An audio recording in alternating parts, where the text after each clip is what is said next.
Materi selanjutnya yaitu tentang struktur. Struktur merupakan kumpulan member ataupun batang yang saling terhubung, yang mana fungsinya yaitu untuk menahan beban maupun untuk menyalurkan gaya.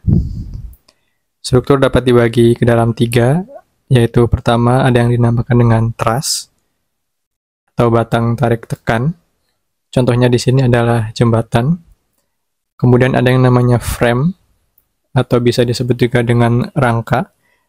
Salah satu contohnya yaitu rangka sepeda. Dan yang terakhir ada yang namanya mesin. Salah satunya di sini adalah tang buaya.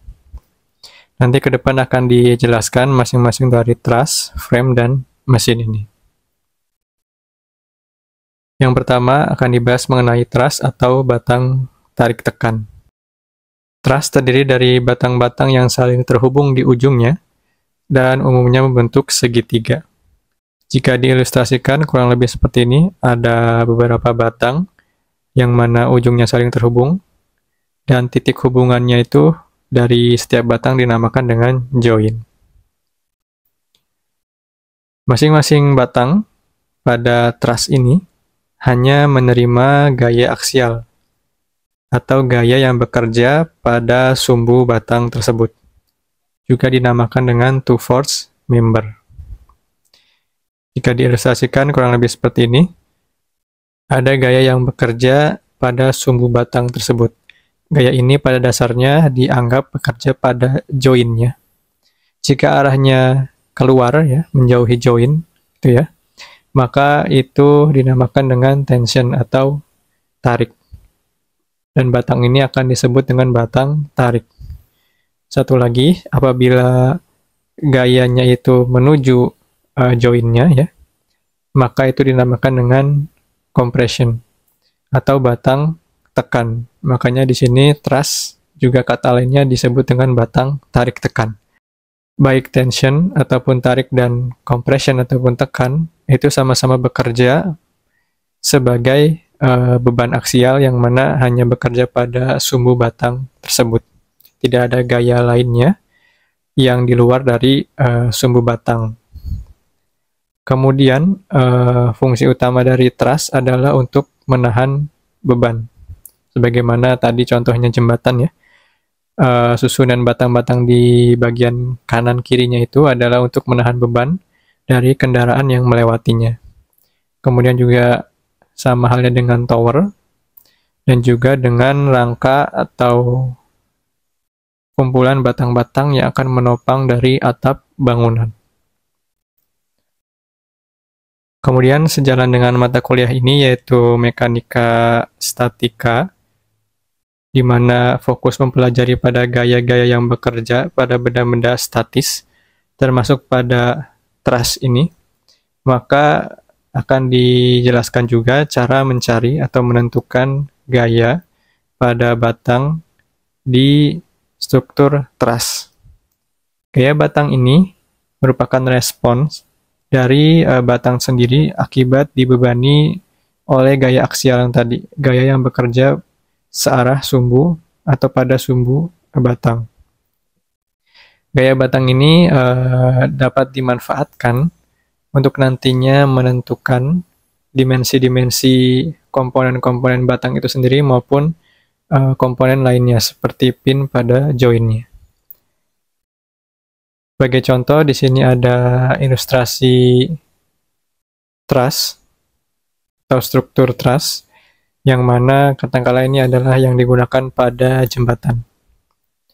Di sini akan dijelaskan bagaimana caranya mencari gaya batang menggunakan metode yang pertama yaitu metode join.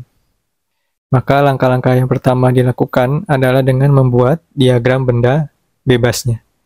Kurang lebih seperti ini, diberikan gaya-gaya tumpuannya ya. Yang di titik A adalah tumpuan pin, maka akan ada muncul 2 buah gaya. Dan yang di titik D adalah tumpuan roll, maka hanya ada 1 gaya. Kemudian langkah selanjutnya yaitu menentukan nilai dari gaya tumpuan tersebut dengan menggunakan persamaan kesetimbangan yang mana sudah dipelajari sebelumnya ya, yaitu sigma fx sama dengan 0, sigma fy sama dengan 0, dan sigma momen sama dengan 0, sehingga nanti akan didapatkan nilai ax AY dan juga DY.